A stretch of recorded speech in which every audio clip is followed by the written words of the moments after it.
Hi friends, ఎండాకాలం వచ్చిందంటేనే mangoes తినకుండా ఎవరుంటారు చెప్పండి. అందరూ తింటారు. లేని వాళ్ళు కూడా కొనుక్కొని మరీ తింటారు. ఎందుకంటే ఏ సీజన్లో ఫ్రూట్ ఆ సీజన్లో తినాలి కాబట్టి ఖచ్చితంగా అందరూ తింటారు.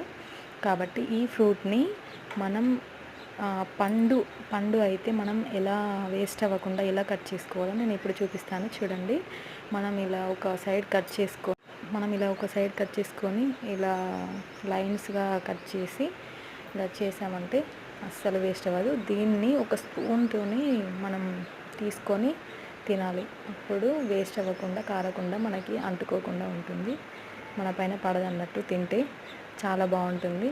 ఎలా ఉందో చూడండి, ఎమ్మీగా చాలా బాగుంది కదా. మీకు కూడా నచ్చినట్టయితే మా ఛానల్ని లైక్ షేర్ అండ్ సబ్స్క్రైబ్ చేసుకోండి. Thank you for watching this video.